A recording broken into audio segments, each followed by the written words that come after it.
Несколько месяцев я умоляла маму записать меня на гимнастику.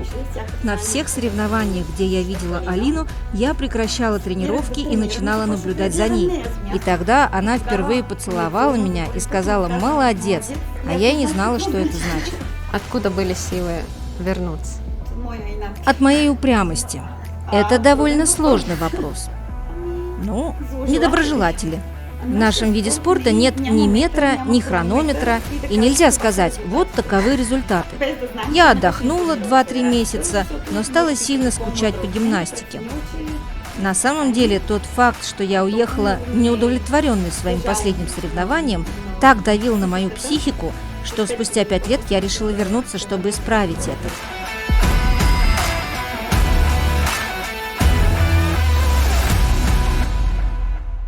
Всем привет! Специальный выпуск разговоров о гимнастике. Мы в Болгарии, и у нас в гостях Симона Печва. Симона, привет! Привет! Когда мы запустили вопрос в Инстаграме, кого из болгарских звезд гимнастики вы бы хотели видеть у нас в гостях, скажу честно, все рекорды ответов было твое имя, и думаю, это настоящий подарок для наших зрителей, что мы поговорим с тобой о гимнастике. Чувствуется ли эта популярность? Потому что в России тебя знают, обожают, помнят, потому что гимнастику уже закончила давно. В Болгарии тебя, узнают? И насколько вообще гимнастика популярна в Болгарии сейчас? Спасибо за приглашение. Я очень счастлива быть у тебя в гостях. Я рада, что в этом опросе было выбрано мое имя среди гимнасток Болгарии. Я думаю, что за этим стоит очень много усилий и многолетняя работа. Я уверена, что меня узнавали на улице и в СМИ на каком-то начальном этапе после окончания моей спортивной карьеры. Но для того, чтобы человек продолжал быть популярным и чтобы его люди любили, он должен продолжать трудиться. Я думаю, что после того, как я оторвалась от спорта, я продолжаю делать это для своего имени. Потому что если я этого не буду делать, то, может быть, как и всякая слава, моя со временем пройдет. Сейчас болгарская гимнастика более популярна или в тот период, когда ты была действующей гимнасткой? Как вообще гимнастика в Болгарии развивается? Она становится популярнее, либо сейчас такой более спад? Я думаю, что вообще болгарская художественная гимнастика – это школа с многолетними традициями. И Болгария всегда прилагала большие усилия для того, чтобы эти традиции не умирали и не терялись. Конечно, были моменты, когда Болгария теряла лидирующие позиции, и ей было сложнее наверстать упущенное. Но я не могу сравнивать тогда и сейчас, потому что в конце концов у нас есть не только индивидуальные спортсменки, но еще и группа. Я думаю, что когда мы теряли позиции в индивидуальном многоборье, тогда групповое компенсировало. Когда группа выступала не очень хорошо, индивидуальные спортсменки компенсировали. Так что стараемся держать уровень. В России, если у тебя рождается девочка, то чаще всего ее отдают именно в художественную гимнастику, а сейчас это стало фигурным катанием. То есть вот настолько у нас популярно. То есть мальчиков футбол, что-то там не помогает. А вот художественная гимнастика в России, то есть это очень популярный вид спорта. В Болгарии девочки мечтают стать гимнастками? Если говорить только о видах спорта, которые выбирают девочки, то я думаю, что это один из первых видов спорта, который выбирает каждая девочка. Но я думаю, что жизнь всех людей в мире сильно изменилась. И детям намного сложнее задержаться в залах и на стадионах, потому что спорт требует крепкой дисциплины и усилий. Поэтому выбирают что-то более простое для занятий. Как ты попала в спорт, и знаю, что вначале не было сразу ярких побед, то есть это был такой непростой путь вначале, не звездный, скажем так. Первый раз, когда я хотела стать гимнасткой, я смотрела Марию Петрову, и она мне очень понравилась как гимнастка. Несколько месяцев я умоляла маму записать меня на гимнастику. Она категорично не хотела меня записывать, как будто не хотела, чтобы я занималась этим трудным видом спорта. Но я была очень упряма, и примерно через 5-6 месяцев моих рыданий она наконец-то отвела меня в зал. И когда пошли первые успехи, и гимнастикой в Болгарии во сколько начинают заниматься? У нас очень рано сейчас. Я сама начала в 7 лет. На сегодняшний день девочки начинают с 4 лет. как и у нас в России. У нас в России тоже 3-4 сейчас начальный этап гимнастики.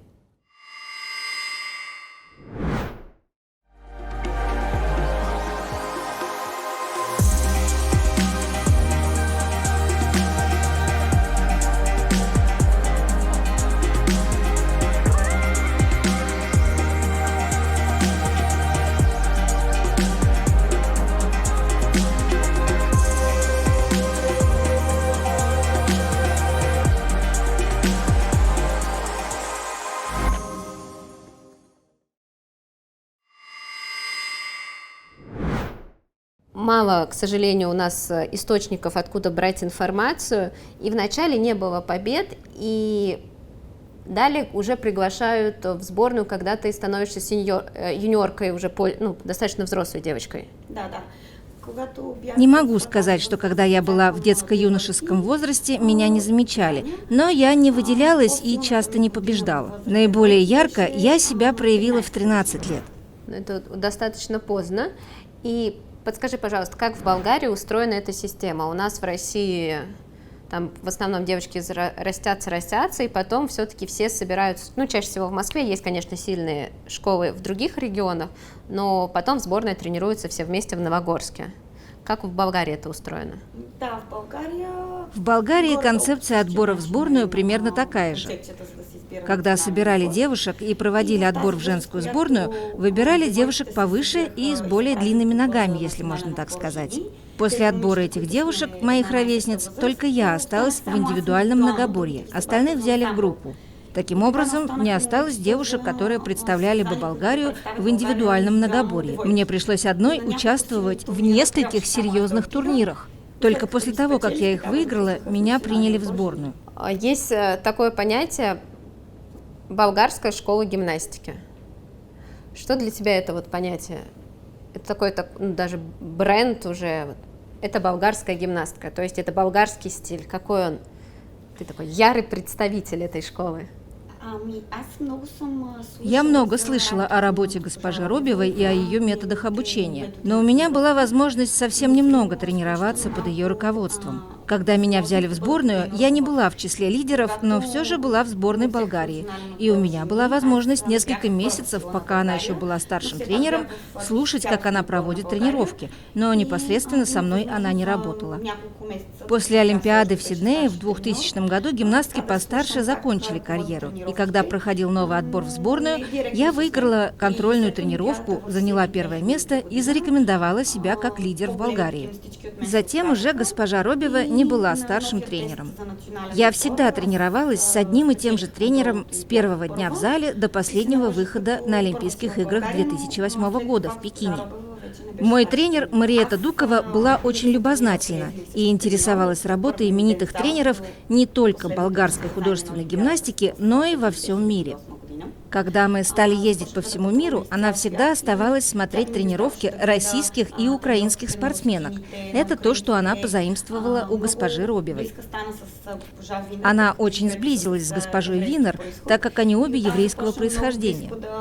Тогда она многому начала учиться и у Винер, и у Нешки. На самом деле, моя гимнастика – это лучшее, что госпожа Дукова позаимствовала у обеих школ. Болгарский стиль в художественной гимнастике вообще восходит к временам Нешки Робевой. Очень хорошая работа с предметами и очень динамичные постановки. А в русском стиле госпоже Дуковой нравилась работа с телом. Поэтому она попыталась собрать воедино русский и болгарский стили и научить этому меня. Возможно, поэтому ты имеешь такой большой успех у российских болельщиков. Думаю, что да. Когда я была маленькой, я очень злилась, потому что госпожа Дукова никогда не была мной довольна. Потому что, когда я успевала сделать то, что она мне показывала до этого, у нее была уже новая информация о других вещах, и я не успевала овладевать всем этим новым объемом. Ну, конечно, любовь российских болельщиков, мне кажется, не то, что они оценили и подкупила эта ситуация. Твой первый чемпионат мира, 2001 год, Испания, по-моему? Мадрид, и в Испании. Командой вы занимаете 3-е место, также в отдельных видах 3-е место. После этого Алина Кабаева и Ирина Чащина «История с допингом». Да, в 2001 году я впервые участвовала в Гран-при. До этого я никогда не участвовала в таких соревнованиях.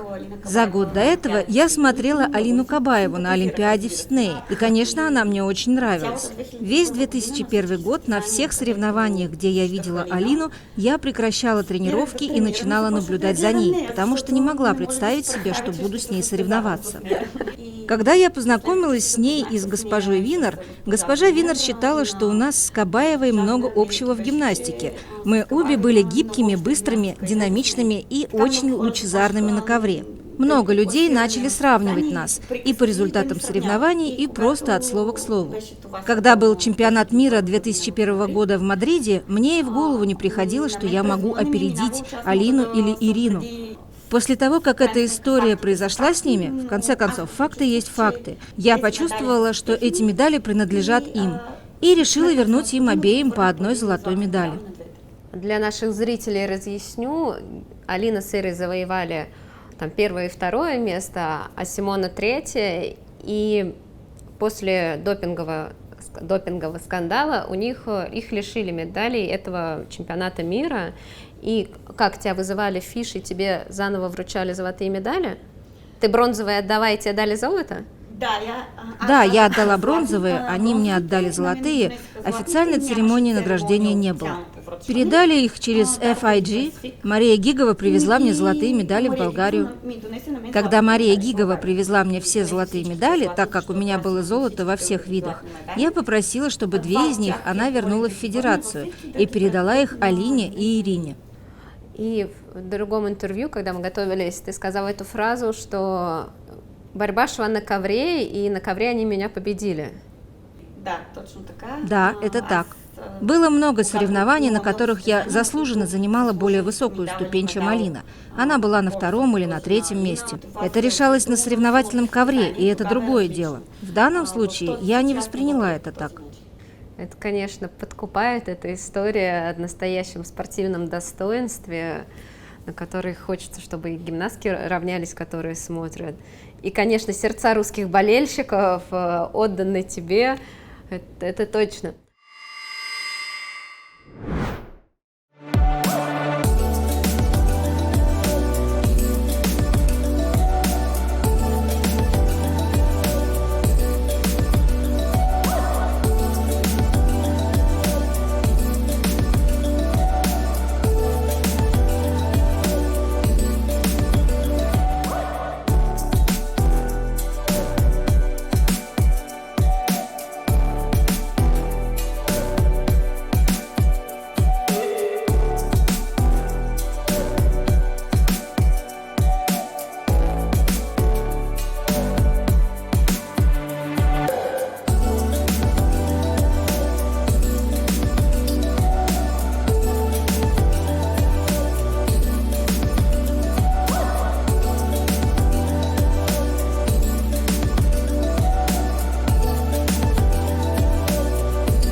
Подскажи, на разминке, когда вы разминались, уже даже не на этих соревнованиях, вот как разминается сборная России и сборная Болгарии? Есть разница? Потому что для нас сборная Болгарии, конечно, такая закрытая, мы не знаем, как у вас это все творится. Есть вот какая-то такая ощутимая разница? Думаю, что да. Думаю, что разминочный комплекс сборной России намного точнее в деталях и динамичнее. Самих гимнасток с раннего возраста приучают быть более точными, в то время как маленькие дети в Болгарии, похоже, недооценивают мелкие детали, а взрослые стараются не быть столь требовательными к ним. Ходил вот слух среди нас гимнасток, когда там наши взрослые гимнастки приезжали с чемпионатов мира, что у вас есть СФП какой-то с грузами, достаточно сложная разминка. Мы используем утяжелители для ног, чтобы придать больший вес разминочному комплексу, который мы делаем. То есть вы на соревнованиях используете грузы, это правда? Не всегда. По усмотрению тренера. Он может решить и сказать тебе в этот день: не пользуйся ими, не бери утяжелители. Или делай так, как делаешь в Болгарии. Я считаю, что когда гимнастка уже взрослая, тренер должен по-разному разминать всех гимнасток, каждую индивидуально. И сам тренер должен ощущать, когда гимнастке нужна разминка, а когда отдых. Когда ты поверила, что ты можешь конкурировать уже с Алиной Кабаевой по-настоящему? Первый чемпионат мира, как я понимаю, это был. Мое желание достичь уровня Алины Кабаевой заставило меня поверить. Это же был тот период гимнастики, когда это была настоящая конкуренция Украины, Болгарии, то есть это был... Нельзя было ошибаться ни русским гимнасткам, и это было настоящее такое вот спортивное состязание. А взаимоотношения с российской сборной общались, дружили, либо это была конкуренция жесткая? Госпожа Дукова научила меня, каким должно быть мое отношение к российским гимнасткам. Она научила меня уважать конкуренцию в лице России. А вот рассказывают, как иногда в американских фильмах, что вот идут на разминку с вот таким взглядом. У вас такого не было? Вот Украина, Беларусь, То есть все лидеры все равно дружили между собой? Никто не резал ленты, ничего такого нет. Когда первый раз выиграла Алину Кабаеву, Иру Чащину, просто Алина — это такое более известное имя, что-то был какой-то праздник, мороженое дополнительное или что-то, потому что выиграть Алину Кабаеву, мне кажется, это... Я очень боялась притронуться к ней, коснуться ее руки. И первый раз, когда я перешла эту границу, это было во время игр доброй воли в Австралии, за месяц до чемпионата мира в Испании. В Австралии Алина заняла первое место, Ирина второе, а я третье. И наградили сначала меня, потом вторую и, наконец, первую. Алина должна была подойти и поздравить меня, прежде чем поднимется на первую ступеньку. И тогда она впервые поцеловала меня и сказала «молодец», а я и не знала, что это значит. Эта встреча вызвала во мне больше волнения, чем даже завоеванная медаль. Если меня не подводит моя детская память, мое детское восприятие, правильно понимаю, самые яркие года это были предолимпийские, ну, с 2000 по 2004 этот сезон? Или нет, вот в карьере? Да, это так, потому что в конце 2004 года у меня был небольшой спад, сложная операция, и потом мне было очень сложно вернуться в большой спорт. Так что мои самые большие успехи приходятся на олимпийский цикл между 2001 и 2004 годами. Какая атмосфера царит в сборной Болгарии? В сборной России это достаточно дружелюбная, но очень высокая у нас конкуренция среди гимнасток, то есть большая скамейка запасных. Как в Болгарии вот с конкуренцией внутри сборной? Я могу говорить только о периоде, когда я выступала, с 2001 по 2008 год. Все эти 8 лет мы тренировались децентрализованно, без старшего тренера. Это был плюс или минус? Для меня это однозначно было плюсом, потому что я думаю, что мне было бы сложнее тренироваться с чужим тренером, а не с моим. То есть в Болгарии нельзя, у нас в России перспективная гимнастка может приехать со своим тренером, но сильная взрослая, в Новогорск и тренироваться централизованно со своим тренером. Да, я понимаю, но хотя личный тренер рядом, последнее слово все равно за старшим тренером. А за эти 8 лет не было старшего тренера, и некому было сказать что-то личному тренеру. Но, возможно, не было руководства, которое помогло бы потом? Нет, у нас было руководство, но за технику выполнения упражнений, постановки и за тренировки в течение 10-12 часов в день отвечал только личный тренер. То есть никто не лез в спорт, спортивную часть вы непосредственно делали.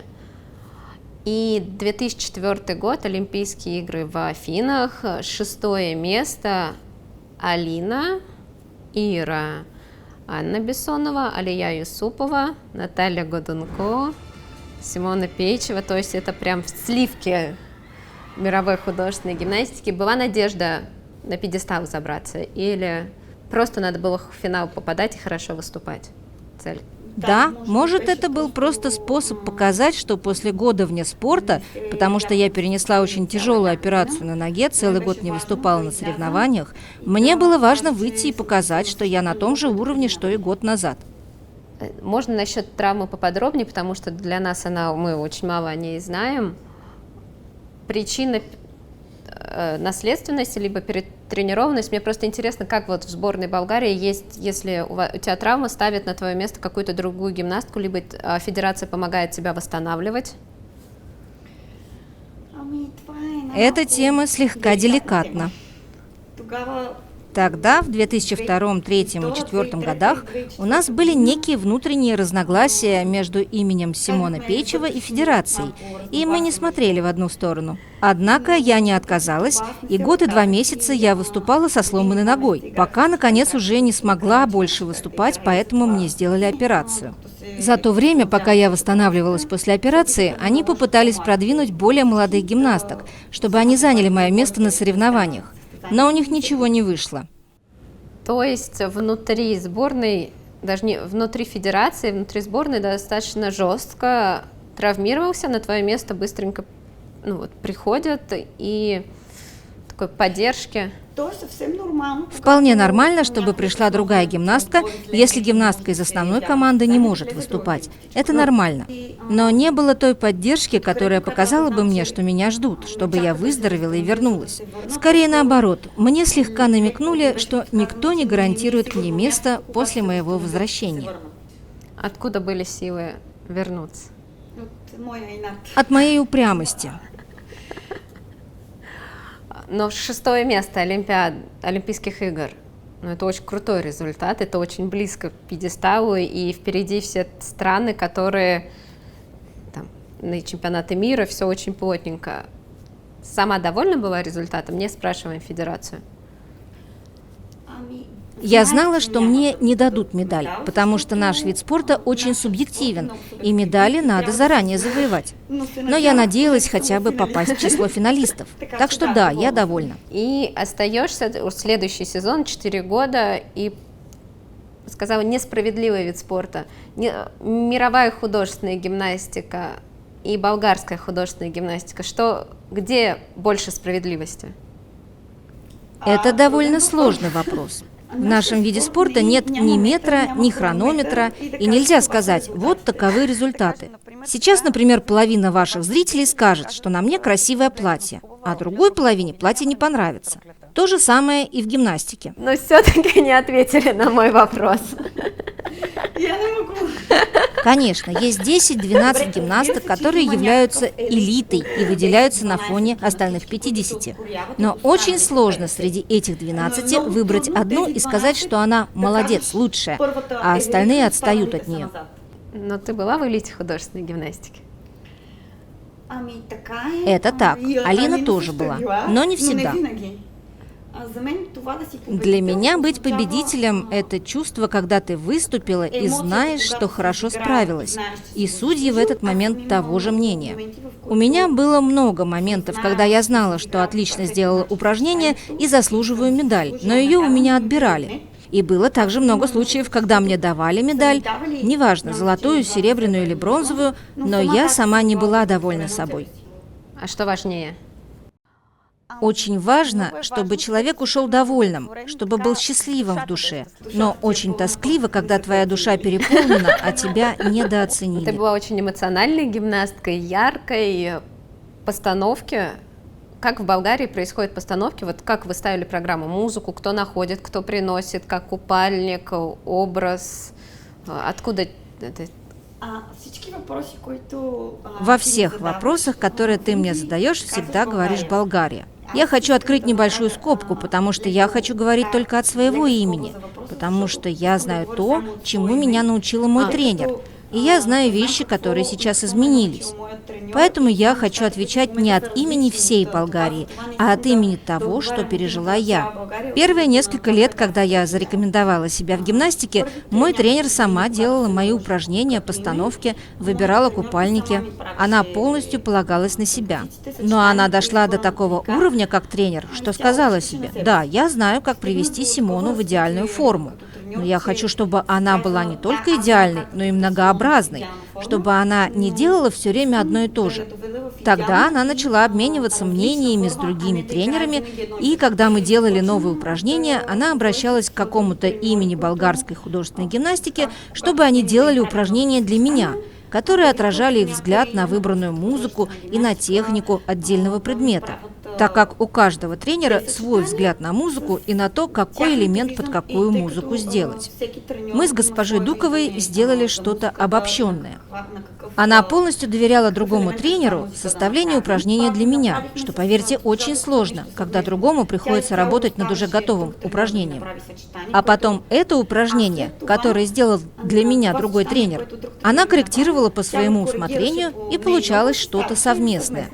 Какая из программ больше всего откликалась в сердце и больше всего принесла удовольствие, когда ты ее делала? Я слегка хитрила. Было много вещей, которые я не хотела делать, но все же надо было слушаться тренера. Поэтому приходилось делать их на тренировках, а на соревнованиях менять. Наш зритель знает Симону Пейчеву, но вот кто-то не знает, и какую первую постановку надо посмотреть, какое твое выступление, вот одно показать зрителю, чтобы они сказали: о, и вот отражает Симону Пейчеву.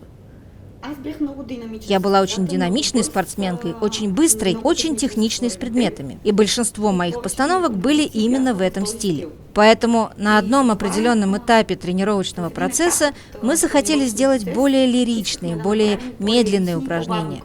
Это было очень сложно для меня, потому что все, что было медленно, я опять выполняла быстро. И именно это было для меня трудно – показать более женственный образ, а не быстрый, детский.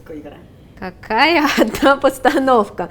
Симона, все вопросы. Какую одну постановку надо показать зрителям, чтобы показать Симону Пейчеву? Может быть, это упражнение с лентой на чемпионате Европы в Баку. Мы уже дошли до 2007 года. После вот гимнастка, которая 6-е место завоевывает на Олимпийских играх.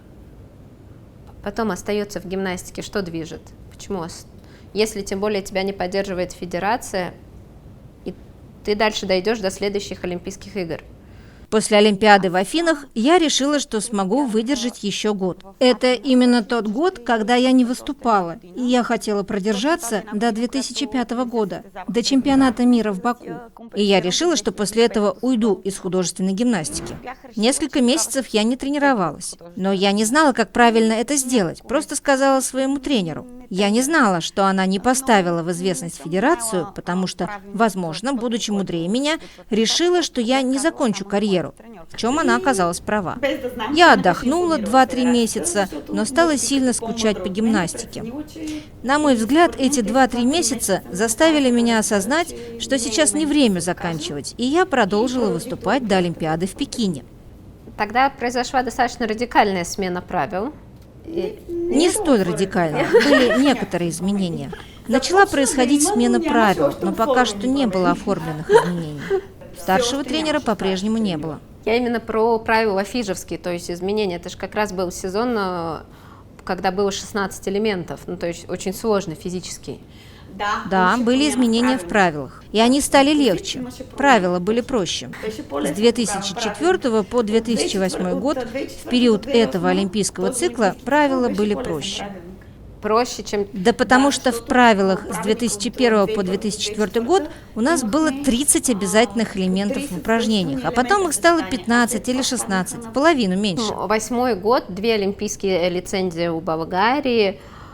Цели были, вот ставила себе какую-то цель, хотела сделать результат лучше, чем 6-е место, или просто шла достойно выступать?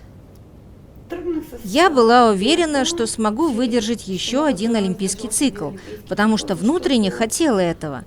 Но меня немного упрекали в том, что я чуть ли не в преклонном возрасте для художественной гимнастики. Кто намекал? Недоброжелатели. Но цельно вот на Пекин 10-е место, финалистка, 10-е место. Довольна сама была выступлением? Я спортсмен, который никогда не делал больших ошибок на соревнованиях. И мне всегда удавалось хорошо выступать на соревнованиях, как бы я ни готовилась. В финале в Пекине я сделала 3 очень больших ошибки, которые фактически стоили мне более высокого места. На самом деле, тот факт, что я уехала неудовлетворенной своим последним соревнованием, так давил на мою психику, что спустя 5 лет я решила вернуться, чтобы исправить это. Так, об этом мы поговорим чуть дальше. Подготовка. То есть пик формы все-таки входил на 2004 год или 8-й? Вот пик формы. 4-й год? Я очень хорошо подготовилась к Олимпиаде в Пекине. Была в очень хорошей форме, просто не была сконцентрирована. Может быть, потому что я постоянно повторяла себе: ты выступаешь в последний раз, ты выступаешь в последний раз. И это способствовало возникновению этих ошибок. Такой тренерский вопрос. Чистые прогоны есть? Не говорю как в болгарской сборной, как у вас именно с тренером. Делали ли на большое количество чистых прогонов, как у вас этот подход? Потому что у нас Яна Луконина рассказывала, что было там 16 чистых прогонов. Сейчас в сборной, конечно, поспокойнее, там 2 прогона, кто 4, кто на 5 выходит. Госпожа Дукова никогда не заставляла меня делать прогоны. Она научила меня выкладываться по максимуму в каждом упражнении. И если ее устраивали тот энтузиазм и то желание, с которым я тренировалась, даже если я ошибалась, она принимала исполнение этого упражнения. А были случаи, когда я делала упражнения без ошибок, но она видела, что я могу больше, и она не принимала исполнение упражнений, и я продолжала его делать. Как нарабатывали стабильность? Сначала я проходила динамично, без музыки, потом делала все упражнения с предметом под музыку и, наконец, оставалось дорабатывать отдельные элементы. А на количество у нас? И какие цифры? Просто интересен подход. Но не было конкретных цифр. Если какой-нибудь элемент не получался у меня 1-2 дня, и я делала много ошибок, то я обращала на него больше внимания и работала, пока он не получался. Если мои ошибки при исполнении элемента были из-за невнимательности, я начинала повторять этот элемент несколько раз. Но если нужно назвать цифру, то я работала над одним элементом не более 20-30 раз. Если честно, то все элементы с бросками и все трудности с предметами придумывала я. И у меня было такое большое желание сделать именно эти сложные элементы, что я сама решала их освоить и не ждала, чтобы мне кто-то сказал, сколько раз я должна их повторить. То есть такой характер очень спортивный был. Выступать любила? Да, например, один элемент с обручем на Олимпиаде был ужасно сложным. И чтобы освоить его, чтобы мой тренер была спокойна и позволила мне выходить с ним на ковер, я делала его так много раз, когда придумала, что ободрала кожу на левой ноге, но продолжала его отрабатывать, надев разные наколенники сверху, потому что я очень сильно хотела его сделать.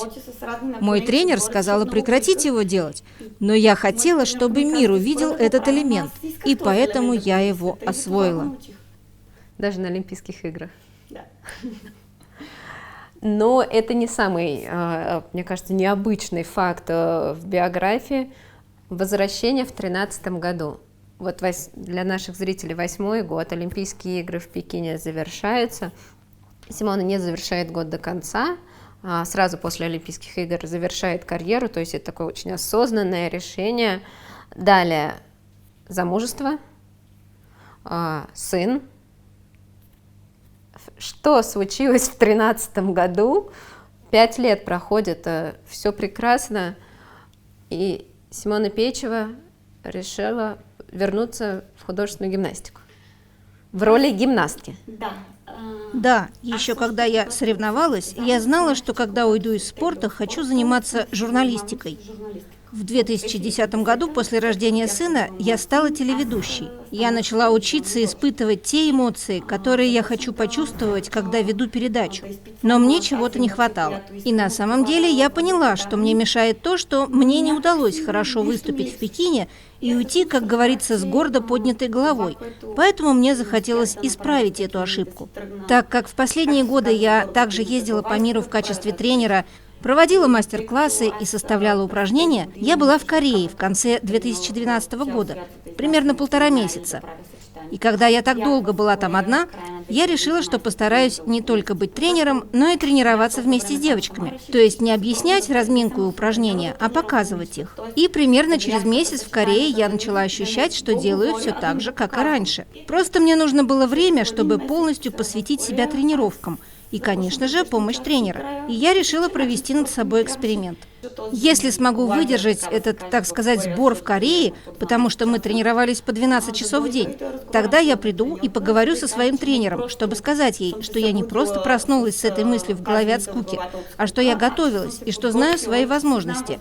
И спрошу у нее, что она об этом думает. Это все слушается достаточно легко, но я понимаю, что на тот момент было 28 лет. То есть здоровье позволяло восстановиться. Я была в очень хорошей форме. Мне просто было тяжело выдерживать целую тренировку, поэтому мы делали ее частями. Один день выполняли одно упражнение, на следующий другое, чтобы спустя 5 лет восстановить свою форму. Но что касается сложности элементов, я была в очень хорошей форме. А как ваш тренер отреагировал на ситуацию? 5 лет нет, 28 лет приходит гимнаст, говорит, хочу восстановиться. На Олимпиаде, на Олимпийских играх в Рио 31 год планировалось. Ее реакция была вполне нормальной. Меня ее реакция не обижала. Но мне было достаточно того, что госпожа Дукова поверила в мои возможности и в мое желание. И что раз я что-то сказала, то я это сделаю, а не просто скажу и откажусь посреди всего. То есть характер там такой спортивный, через всю спортивную карьеру идет. И как встретила федерация? На тот момент что-то изменилось уже? Не очень хорошо. Сначала, конечно, сказали, а ты не задумываешься над тем, сколько тебе лет и сколько тебе будет? Я ответила, что не рассчитываю, что меня вернут в сборную и дадут мне первое место, а что я это заслужу. Мне сказали, что они знают, что я не смогу себе вернуть ту форму, в которой была в Пекине, но я ответила, что успею. И я попросила участвовать в каком-нибудь соревновании вне Болгарии, то есть в Гран-при или в Кубке мира, где меня будут оценивать зарубежные судьи. И вот так я начала готовиться, чтобы участвовать в нескольких отборочных соревнованиях, чтобы войти в сборную. В первых 2 отборочных соревнованиях я заняла первое место, и по реакции было видно, что никто не ожидал увидеть меня в такой форме. Но в 3-м, финальном отборе, мне дали 10-е место. И сказали, что будут рассчитывать на более юных девушек. И дальше это, ну вот у вас в данном случае, могу сказать, в Болгарии такая система, что если ты проходишь так контроль, дальше нет смысла оставаться тренироваться, то есть тебя не поставят на этап Гран-при уже никуда? В принципе, это не так.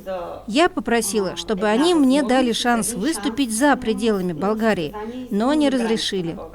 В исполнительном комитете, где рассматриваются разные вопросы, обсуждали и тему Симона Пейчева, и тогда за меня заступились только госпожа Нешка Робева и госпожа Дукова, а все остальные были против. И после этого уже не было смысла тренироваться, или вы это... Да, после этого я ничего не могла сделать, не могла бороться с исполкомом. Более того, я тогда сказала, что моя цель – только помочь сборной Болгарии, и что если я скомпрометирую себя на Гран-при или на Кубке мира, то я достаточно взрослый и разумный человек, чтобы уйти, не продолжать компрометировать себя. Тогда, если я не ошибаюсь, сборная Болгарии обычно 2 лицензии на Олимпийские игры. И в тот год на Рио сборная Болгарии смогла завоевать только 1 лицензию на Олимпийские игры. Да, у нас была только 1 личница в Рио. Но это связано, что на чемпионате мира не смогли показать нужный результат, чтобы завоевать 2 лицензии. Смотрела это чемпионат мира перед... Да, но я не хочу высказывать конкретное мнение, потому что я знаю, сколько работы я сделала за этот год, спустя 5 лет перерыва. Знаю, сколько было эмоций и лишений. И хотя мне не дали шанса, о котором я попросила, я была гораздо более довольной, чем после Олимпийских игр в Пекине. Потому что сделала все, что хотела сделать, и твоя совесть, чиста перед гимнастикой. Олимпиаду в Рио ты смотрела? Можно я все-таки это добью? Да. Сложный вопрос. Болела ли за гимнастку? Я очень уважаю Невьяну, которая тогда выступала в Рио. То есть у вас в сборной очень благородное отношение между спортсменами, и это не касается федерации, которая... Когда я была помоложе, когда ребенок из другого клуба был лучше меня, я очень зло на него смотрела. Но мой тренер помогла мне понять, что из-за баллов, которые дают нам судьи, мы, как спортсмены, не должны ссориться и настраиваться друг против друга. Ни внутри сборной Болгарии, ни между сборными Болгарии, России, Украины или неважно какой страны. И не только она, потому что в тот период болгарской художественной гимнастики, когда у нас не было старшего тренера, мы ездили на многие соревнования без массажиста, без врача и без полной команды. Много раз у меня были очень серьезные травмы на соревнованиях. Я не забуду очень тяжелый для меня момент в Нидерландах, когда у меня поднялась температура до 41 градуса, и массажист Кабаевой, вы его знаете, провел всю ночь в моей комнате, делая мне массажи и энергетические терапии, чтобы я могла быть в форме и выступать на следующий день. И на самом деле, тогда я поняла, что они прежде всего люди, которые помогают и нам, и каждому, кому это нужно, и что эта враждебность среди спортсменов совершенно не нужна. Но при этом твой результат на Олимпийских играх в современной Болгарии — это самый высокий результат, 6-е место. Да. Невьяна заняла 7-е тогда. Да. У меня такой вопрос, я задавала его также Нешке Робевой. Почему, с чем связываешь ты, твое интересное мнение, почему групповое в Болгарии более конкурентоспособно, чем личницы? Я могу высказать свое мнение, и оно состоит в том, что в Болгарии большинство гимнасток, которым не удалось выделиться в индивидуальной программе, ищут дальнейшего развития в группе, потому что там требуется больше девушек, и поэтому больше шанс войти в сборную. В то время как в индивидуальной программе, даже если отобрано 10 девушек в сборную, идут дальше только 2 из них, и этих 2 всегда могут поменять. Я ни в коем случае не недооцениваю группы, но считаю, что индивидуальный спорт намного сложнее, чем групповой. На данный момент наша группа чрезвычайно хороша, чрезвычайно технична. Но если мы отправим каждую из них выступать индивидуально, то они не смогут блистать так же, как в группе. То есть, чтобы быть лидером, нужны другие качества. То есть я могу спросить, что тренеры, здесь работа тренеров групповых, она справляется, а для индивидуальной работы не хватает именно звезд для Болгарии? Нет, ни в коем случае не хочу сказать именно это. Я просто думаю, что это похоже на какое-то волшебство. Нужно найти правильного спортсмена с правильным характером, с правильными параметрами, и не надо забывать о дозе удачи. Если одна из этих 4 вещей не на своем месте, то совершенство не будет достигнуто. Сейчас Симона следит за художественной гимнастикой? Да, конечно, я никогда не уходила из художественной гимнастики. Еще в 2009 году я создала свой клуб и занимаюсь с маленькими детьми. Находясь сейчас в художественной гимнастике, зная ситуацию в Болгарии, есть ли надежды у болгарской сборной, что результат в индивидуальной программе будет лучше, чем был у тебя на Олимпийских играх? Я искренне надеюсь, что будут результаты лучше моего, ведь каждая девушка, под каким бы флагом она ни выступала, мечтает поехать на Олимпиаду и показать лучший результат для себя и своей страны. Познакомившись ближе в течение нашего разговора, я поняла, что очень спортивный, такой соревновательный характер. Есть ли тренерские амбиции у Симоны? Первые несколько лет после того, как я создала свой клуб, я очень часто советовалась со своим тренером, потому что боялась ошибиться в своем подходе к детям, к родителям, даже в том, как я разговариваю с ними. Дети, которых я тренирую, в возрасте от 4 до 12 лет. Я пытаюсь научить их в этом возрасте тому, что спорт – это то, что формирует их, во-первых, как людей, и только потом как спортсменов. Я хочу научить их тому, что если я им скажу, что они что-то должны сделать, то они должны это сделать и не лгать мне. А еще тому, что нельзя отказываться от своей цели, несмотря на любые трудности. Если они смогут это усвоить, то я с удовольствием поддержу тех из них, кто решит идти к большому спорту. Но ни в коем случае у меня нет амбиций воспитывать в своем клубе выдающихся гимнасток. Кто из них пожелает быть такой, я ее поддержу и буду рядом с ней до самого конца. То есть, если в клубе зародится звездочка со спортивным характером, Симона Печева пойдет в сборную, когда есть пригласят, и будете вместе проходить весь тот путь, который ты шла сама на этапах гран-при, мира. То есть ты готова пойти в сборную, если будет с кем пойти из своего клуба? Да, я хочу помочь этим детям осуществить их мечты, а не принуждать их и говорить им, что они должны этого добиться любой ценой. Слово «должен» в нашем виде спорта используется, когда ты уже большой спортсмен и не имеешь права подвести свою команду. Но пока они еще маленькие, важнее привить им спортивный характер. Я думала, вряд ли смотрела нашу передачу. У нас есть короткие вопросы, 5 вопросов, короткие ответы. Попробуем. Яркая фраза от твоего тренера, которая, может быть, перед выходом на ковер. И много. Я перефразирую одну, и звучит она так. Я должна делать то, что хочет мое сердце, а путь в конце всегда неизвестен. В гимнастике важнее талант или трудолюбие? Оба. Если будет дочка, будет гимнасткой? Да, безусловно. Ты бы повторила свою спортивную карьеру? Да, не задумываясь, 100%. Самый яркий день в спортивной жизни, который ты бы хотела повторить? Это был момент, когда я должна была объявить, что ухожу из спорта. Мне было очень трудно. А вот самый трогательный, вот такой, который вспоминаешь, вот если сказать, ну, самый яркий такой, вот, может быть, кто-то у нас из гостей говорит, на пьедестале, когда стоит либо гимн, либо позвонил маме после соревнований и помнит вот эти ощущения. Таких моментов много.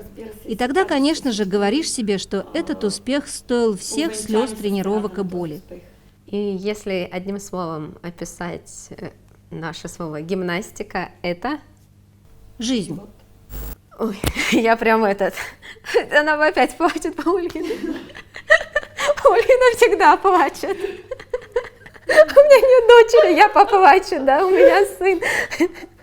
Как минимум несколько зрителей мы довели до слез. У нас оказалась очень душевная болгарская команда. И мне кажется, эта эмоция, которая обитает сейчас у нас здесь в студии, которая создана благодаря тебе и твоим рассказам про гимнастику, мы тебя благодарим за это. И огромное спасибо, что поговорила с нами о гимнастике. Для меня это было большим удовольствием, и я надеюсь, что то, чем я поделилась, каким-то образом дойдет до многих маленьких будущих гимнасток.